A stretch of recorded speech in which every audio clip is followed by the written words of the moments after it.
ये ऑपरेशन सिंदूर, वहाँ पे एक के बाद एक आतंकी ढेर हो रहे हैं।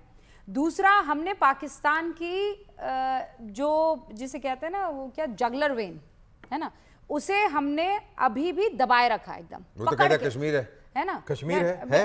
नहीं, अब वो कश्मीर से गुजरने वाला पानी भी तो है ना, वही तो है, वो दैट्स द जगलर वेन, वही जगलर वेन। पानी बंद कर दे, उसको कश्मीरियों से मतलब थोड़ी है। नहीं, बिल्कुल मतलब नहीं है, उसको जगलर वेन से मतलब है जिसमें पानी इंडस का बहता है। हाँ, तो आप बंद कर देंगे तो वो जगलर वेन को लेकर एक रिपोर्ट है हमारे पास सर, 3 मिनट की वो रिपोर्ट है, और रिफत अब्दुल्ला ने बहुत शानदार जो है दर्शकों तक ये रिपोर्ट पहुंचाने की कोशिश की। एक बार हम वो दिखाते हैं, then we'll talk about Sindhu जल समझौता, जो इस वक्त गले की फांस बना हुआ है पाकिस्तान के लिए। तो ये पानी मैं नहीं पीऊंगा, पाकिस्तान भेज देता हूं उनको, अगर पानी पीना है तो पी लेंगे।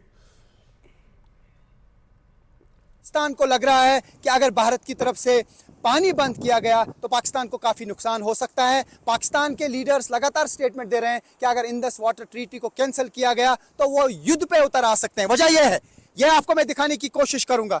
मैं इस वक्त दुलांजा एरिया में हूं।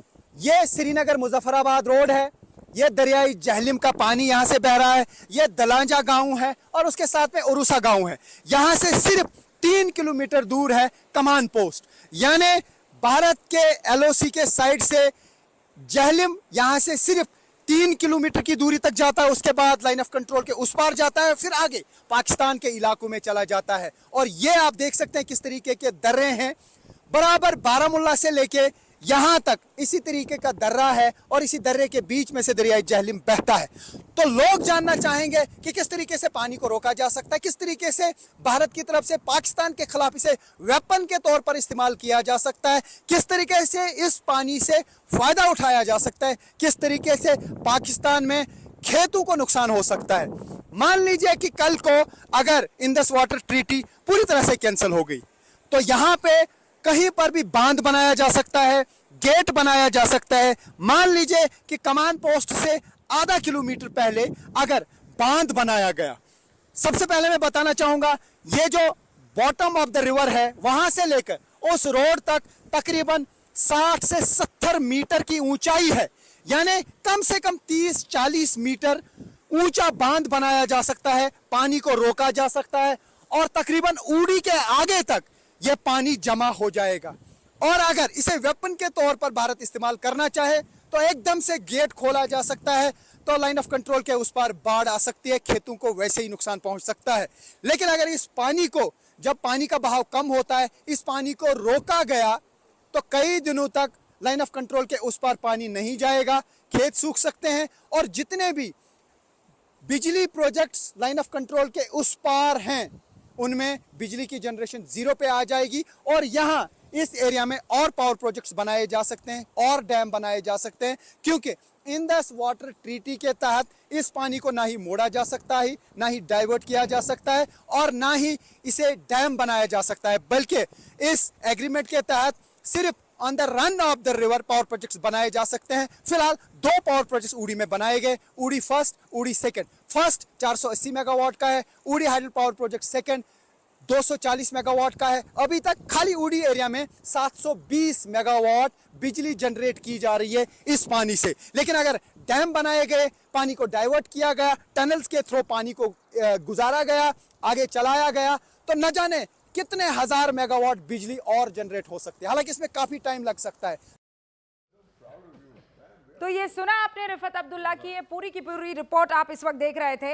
अब ये सिंधु जल समझौता गिड़गिड़ा रहा है पाकिस्तान, अलग अलग तरीके से कह भी रहा है, कान पकड़कर सॉरी, और बता भी रहा है कि ना करके तो दिखाओ। लेकिन प्रधानमंत्री नरेंद्र मोदी ने कह दिया है, या देखिए खून और पानी एक साथ नहीं बह सकता है, लेकिन क्या ये काम करेगा इसी को समझते हैं। और आज तो हमारे साथ दीपक वोरा साहब भी है।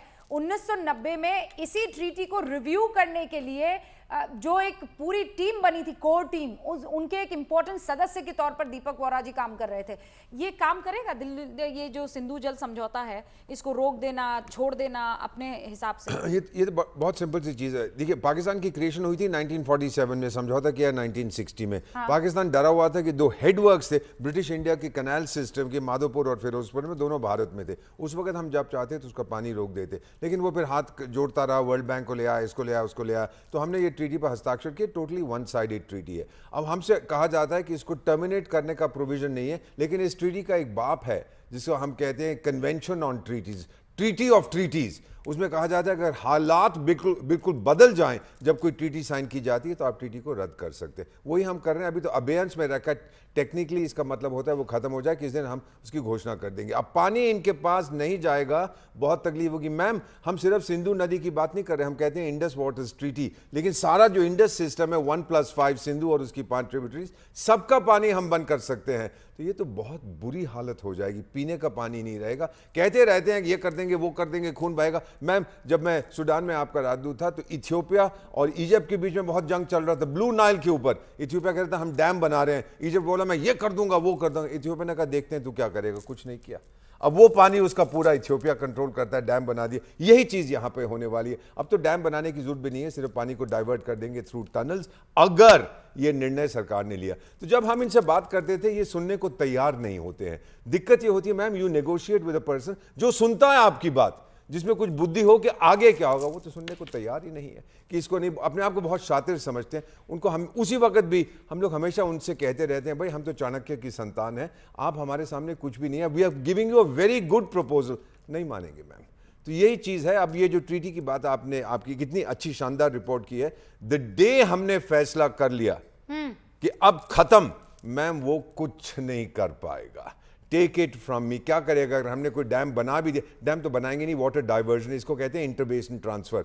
अगर हमने ट्रांसफर कर दिया टनल्स और कैनाल के जरिए, ये कुछ नहीं कर पाएगा। नहीं, आपको लगता है विंग कमांडर, क्योंकि ये तो बार बार कह रहे हैं कि अगर इस ट्रीटी को आप लोगों ने वापस दुरुस्त नहीं किया तो we will take it as war. They will take it as war, but उनको ये भी पता है कि हमारे पास कैपेबिलिटी है कैनाल बनाने की। एफ रुस्तम जी ने 1973 में एक upper garden canal system and lower garden canal system का नक्शा पूरे हिंदुस्तान को दिया था। अनफॉर्चुनेटली हमारी गवर्नमेंट ने देर कर दी इंटरकनेक्टिंग द रिवर। अभी भी वो प्रोजेक्ट स्टार्ट होता है, within few years you can do that. Question is you have to have political will for that. और ये लड़ाई जो कहेगा तो मोस्ट वेलकम, हमें मौका मिलेगा कि बाकी लड़ाई के अधूरे काम जो है पूरे कर देंगे। अगर वो हमको लड़ाई का झांसा देता है, who's worried? We are waiting for that. अगर हमें तो चाहिए, हम तो पीओके से स्टार्ट करना चाहते हैं। अगर यहां से स्टार्ट करेगा, गुड इनफ।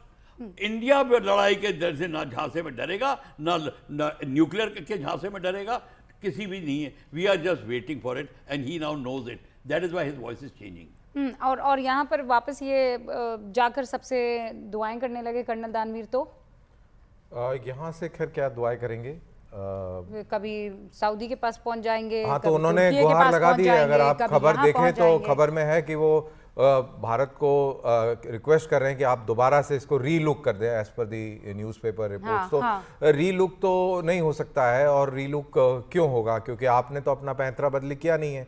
तो आप जब तक अपना हिसाब किताब नहीं बदली करेंगे तब तक हम इसको रिव्यू क्यों करेंगे? क्योंकि ये अब हमारे पास उनकी शारक हमारे हाथ में है और हम शारक को क्यों छोड़ें? हम शारक को दबाएंगे, जगलर वेन को दबाएंगे और बिल्कुल दबाएंगे, क्योंकि हम चाहते हैं कि आप सीधे रास्ते पे आ जाएं।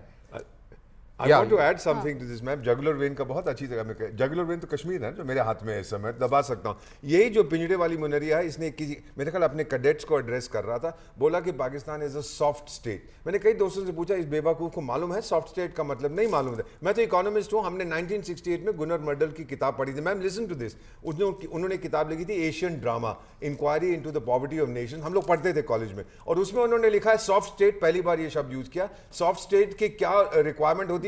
Poor leadership, poor economy, no social discipline, और चौथा नो सिक्योरिटी। यानी वो खुद स्वीकार कर रहे हैं कि पाकिस्तान की फौज नपुंसक है। बेवकूफ आदमी, किसी ने बोला बोल दो सॉफ्ट स्टेट, उसने सॉफ्ट स्टेट बोल दिया विदाउट अंडरस्टैंडिंग उसका मतलब। तो ये कहना चाहता हूं मैं, किसी को कुछ समझ थोड़ी नहीं समझ नहीं आ रही। एग्जैक्टली आ रही है डीजीएमओ की। आप लोग तो खूब हंसते होंगे जब उनकी प्रेस कॉन्फ्रेंस, बड़ा मजा आता है। कि मैम सर्कस नहीं जाते, उस क्लाउन की बात वहां सुन लेते हैं। सर आपने सुना ना वहां पे air force, you must listen to their press conferences. वो जो डीजीएमओ की प्रेस कॉन्फ्रेंस और डीजीएओ की हो रही है वहां पर, अजीब अजीब प्रेजेंटेशन वहां पर देते हैं, अजीब अजीब सवालात भी वहां पर आते हैं, और उनका वीडियो गेम्स के एयरफोर्स वाले को मैंने निकाल के वो दिखा रहे हैं अपनी ब्रीफिंग में। कोई बेसिर पैर की बात कर रहा था, उसकी उसी के पर विश्लेषण में हंसी उड़ाई जा रही थी। टोटल एब्सोल्युटली उन्होंने उनका एयर पार का जो प्रॉब्लम आई है, अब उनको पता चल गया है कि they have to restart their own the setup of air पार। अब उनको ये प्रॉब्लम आनी शुरू हुई है, अपने को बचाव का पूरा डिफेंस उनका बैठ गया है। ओके, अब चूंकि हम कंक्लूजन की तरफ आ रहे हैं, मैं 30 सेकंड में आप लोगों से समझना चाह रही हूं, जब हम कहते हैं ऑपरेशन सिंदूर जारी है, विंग कमांडर बख्शी आपसे शुरू कर रही हूं, इसके माने क्या? ऑपरेशन सिंदूर जारी है मतलब हमारी पाकिस्तान के उन आतंकी ठिकानों पर अभी भी नजर है और कभी भी वहां धमाका हो सकता है, या फिर ऑपरेशन सिंदूर अभी अंदर सारे बैठे दुश्मनों का खात्मा, और अगर कुछ हुआ तो फिर जो मांग की वो जो लकीर है वो वहां तक जाएगी? मैडम आप बिल्कुल ठीक कह रही हैं। सबसे पहली बात है, the whole thing starts from within. हमको ऑपरेशन सिंदूर ये करना है, आप बॉर्डर को इग्नोर नहीं करेंगे। ऑपरेशन सिंदूर है, आपको स्लीपर सेल्स निकालना है। ऑपरेशन सिंदूर होगा, you all the terrorism which took place in India in the last 30 years, पर उनके पीछे था कौन? प्रॉब्लम ये है, it is within our country. There local panchayat system के लीडर, लोकल जो लीडर्स हैं वो जो थे वो कौन थे, चाहे वो रिटायर हो गए हों, कौन सी फाइल थी, किस तरीके से किया। कश्मीरी पंडित का जब केस हो रहा था, what was army doing and why was army stopped that time, ये आपको ऑपरेशन सिंदूर में पढ़ा जाएगा। जो कोर कमांडर वहां से रिंग करता था, मैं साउथ ब्लॉक में था, उसको ये नहीं पता था कि हमारी ड्यूटी क्या है। मैंने उनको धौलकुआं का एग्जाम्पल दिया, सब वो धौलकुआं में ये चीज़ हो रही है और कंटोनमेंट में कोर कमांडर बैठा है, फिर क्या करेगा। ये अब इसको भी समझा जाएगा, डॉक्ट्रिन नई लिखी जाएगी। और जब पुरलिया आर्म्स ड्रॉप हुआ था, कैसे हुआ था, ये ऑपरेशन सिंदूर में आएगा। लोगों ने झूठ बोला था, इंडियन गवर्नमेंट ने झूठ बोला था कि ये तो वो आनंद मार्गी हैं, उनके लिए मोटर रॉकेट लॉन्चर आ रहे हैं। तो ये सारा का सारा जो है, अब बात बनेगी, बात वहां से चलेगी, दूर तक जाएगी। तो ये बात होगी madam, operation Sindoor, and we will not ignore the border. Border में होते ही everything will start once again, not 9 bases, now this time will be 18 attacks. So वो भी होगा, प्लस पीओके के बेसिस जहां से अटैक आ रहे हैं, उनको हम लेना शुरू कर देंगे। If you don't take those, occupy them, Pakistan will not react, Pakistan will only react and feel the pain जब हम पीओके धीरे धीरे लेना शुरू कर देंगे। Inch by inch, that's right, inch by inch, is it possible? Colonel Danish, देखिए पॉसिबल तो खैर पॉसिबल इम्पॉसिबिलिटी ये तो सब रूबिका लियाकत भारतीय सेना के बारे में कैसे आप ये सोच सकती हैं कि पॉसिबल है कि नहीं? हाँ बिल्कुल, हाँ ठीक तो है, बट मैं यहाँ पर पूरी चीज़ को एक पर्सपेक्टिव में डाल देता हूँ कि ऑपरेशन सिंदूर जारी है या जारी नहीं है, इसको कैसे समझा जाए। देखिए जब ये पहलगाम हुआ तो तब हम अपनी इकोनॉमी में फोकस कर रहे थे, कश्मीर के अंदर टूरिज्म में फोकस कर रहे थे, और बॉर्डर्स पे हमारी पुख्ता नज़र थी, इन्फिल्ट्रेशन को रोकने की पूरे हमारे इख्तिमाद अरेंजमेंट्स थे वहाँ पर। तो ये सारी चीज़ें थी, लेकिन पाकिस्तान ने फोर्स कर दिया, पाकिस्तान ने हमको इस तरीके से हमारे ऊपर प्रहार किया कि जो हम कश्मीर के बारे में बोलते थे कि 370 के बाद में सब कुछ ठीक हो गया है, उस पूरे नैरेटिव को चेंज किया। तो उससे हमारा जो खून है ऑफ कोर्स खौल गया, apart from the other aspects की बेचारे निर्दोष मारे गए। तो हमने ये जो ऑपरेशन जो अभी किया है, ये सिर्फ प्रिलिमिनरी ऑपरेशंस है, जिससे पाकिस्तान को हमारी इंटेंट और हमारी विल का पता लग गया। लेकिन अगर आप लंबे ऑपरेशंस करना चाहें, दूर के ऑपरेशंस करना चाहें, जो सबकी तमन्ना है कि पाकिस्तान को तोड़ना चाहें, तो आपको उसकी तैयारी करनी पड़ेगी। याद रहे जब इंदिरा गांधी ने मानिक शाह को अप्रैल या मई में बोला था युद्ध करने के लिए, तो मानिक शाह ने बोला था 8 months कि मेरे को टाइम चाहिए, सो यू रिक्वायर टाइम। सो अब ये जो टाइम शुरू होता है इस पॉज में, ये टाइम है प्रिपरेशन का टाइम है, ये तैयारी का टाइम है और आप देखिएगा आने वाले समय में किस तरीके से हमारे DRDO की तरफ से रोज कुछ ना कुछ एक न्यूज़ आएगी। आप देखेंगे कैसे प्रोक्योरमेंट फास्ट ट्रैक होगी और अब जो है वो तैयारी होगी जिससे निर्णायक मोड़ पर आप ले जाके पाकिस्तान को खड़ा कर देंगे, क्योंकि वो एक डेफिनेशन हम भूल नहीं सकते ना, जो आज की तारीख में तीसरे मुल्क के तौर पर हमने रख दी है। पहला अमेरिका कि आतंकवादी घटना हुई और जिस देश ने की तो फिर उसे एक्ट ऑफ वॉर माना जाएगा। दूसरा इजराइल और तीसरे हम हैं। तो ये जिस तरफ इशारा कर रहे हैं कर्नल दानवीर कि ये हम लोग प्रिपेयर कर रहे हैं, रुकेगा क्या पाकिस्तान? आपको लगता है आज मान जाएगा? तो रुकेगा या नहीं रुकेगा, लेकिन जो रेड लाइन जो हमने खींच दी है, 1000 बार सोचेगा कि मैं फटना चाहूंगा कि नहीं फटना चाहूंगा। अगर उसने बटन दबा दिया तो मैं इंश्योर करता हूं, मतलब अश्योर करता हूं कि खुद भी फटेगा और हम भी फाड़ देंगे। ये बड़ी बात कह रहे हैं दीपक जी। मेरा कर्नल साहब की जानकारी मुझसे कहीं ज्यादा है। इज अ फौजी, ये दिल इसका लोहे का है, विच आई रिस्पेक्ट ग्रेटली। मैं इतना कहना चाहता हूं, मैम मेरा जो ग्रुप है सर, क्लोज ग्रुप व्हाट्सएप का, हम लोग बातचीत करते रहते हैं। American serving congressman, serving House of Representatives, day before yesterday, his message, Ambassador, whatever our leaders say, don't stop, destroy it. इसका क्या मतलब है? It means आतंक। डोंट स्टॉप, ये एक सर्विंग कांग्रेसमैन हमें ग्रुप में लिख रहा है, मत रोको, वी अप्रिशिएट व्हाट यूर। सारी दुनिया हमारे साथ मिल गई। अब वो इतने